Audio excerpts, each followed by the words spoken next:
This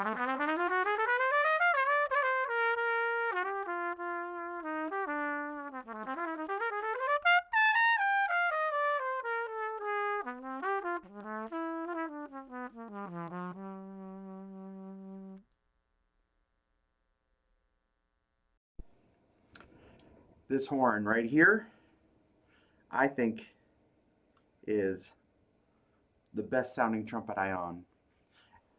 Maybe not the best playing, and I'll tell you why in a bit, but boy, it's the best sounding trumpet I own. Stay tuned for this video, and I'll tell you a little bit more about my French Besson.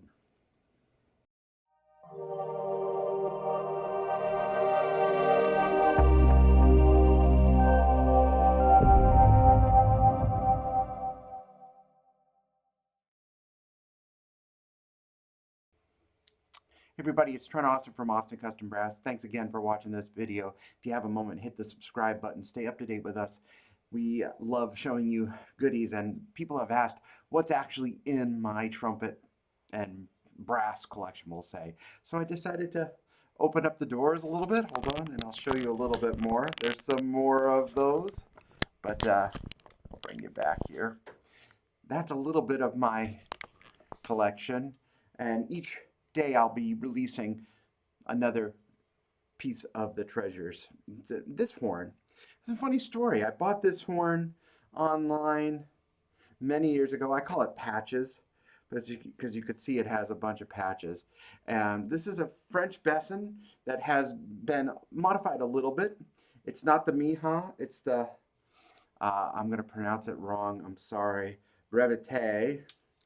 So, this has been reversed, the slide, and they also took off the original trigger.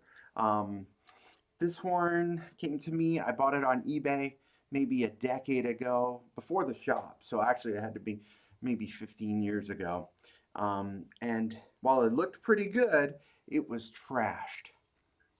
So finally, once I got the shop up, I reached out to people and I asked who would be a good person to restore the horn, and almost everybody recommended Josh Landris, who's a very dear friend. Hey Josh, thank you again.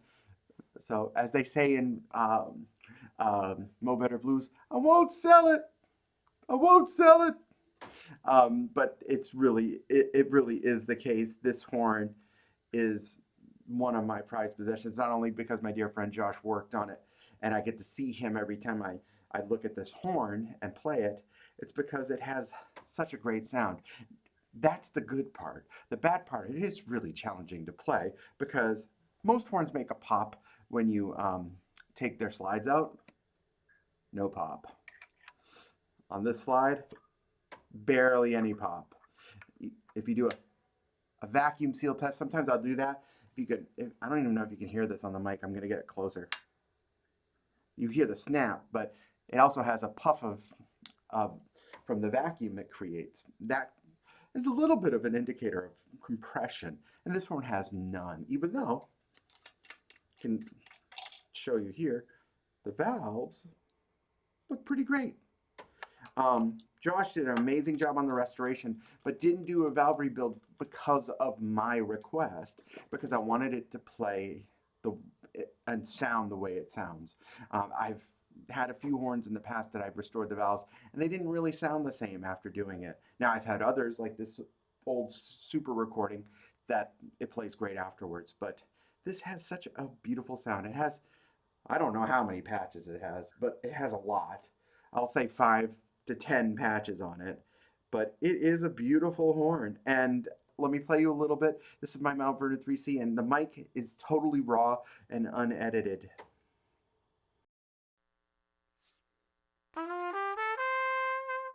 Turn it up.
it does have that vibe. It just has such a beautiful sound, and that very thick bead. And, of course, a pretty dead bell that has been worked on a ton. But would I recommend this horn to a student? No. Would I recommend this horn to a professional? It really depends, because I can actually feel, anytime a horn leaks, I can actually feel the inefficiency in the side of my embouchure. And this horn leaks. I've tried to take it on some gigs, although I've done a few recordings on it, and it's a challenge. When I'm so used to the super tight, old super recording that I have, and my Adams horns that I have, it's a little bit of a challenge to play this horn. But boy, it has such a beautiful sound, and it has such a beautiful carry when you play with a lead mouthpiece. So check this out. I'm going to play with a lead mouthpiece. Again, the mic's going to be completely raw, and I might have to edit it, if the volume on this mic, a few times during this video, but hold on.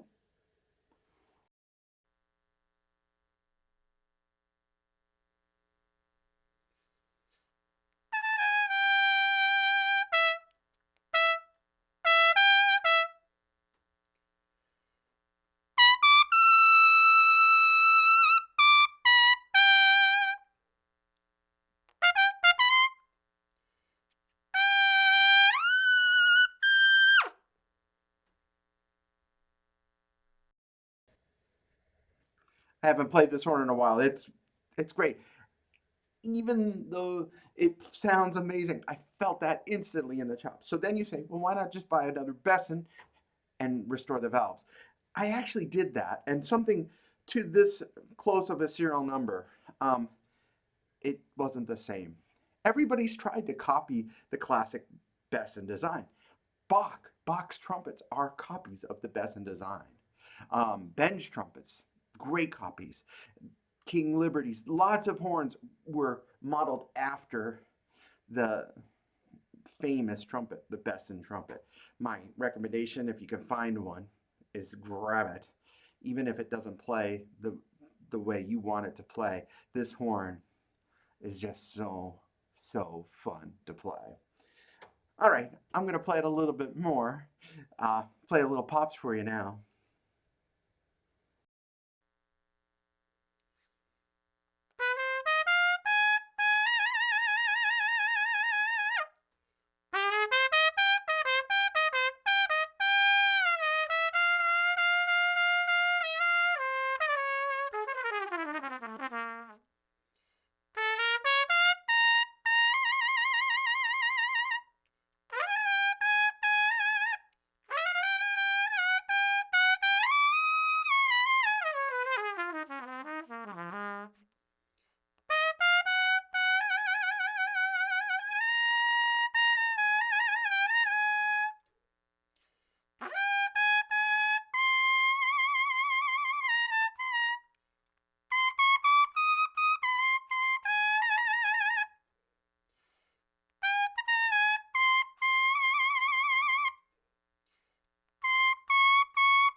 So I hope you enjoyed that tour down the Besson world. Thanks so much for watching these videos, and stay tuned for more glimpses into my fun collection. If you have a moment, hit the subscribe button. Stay up to date with us. We appreciate all you do for us.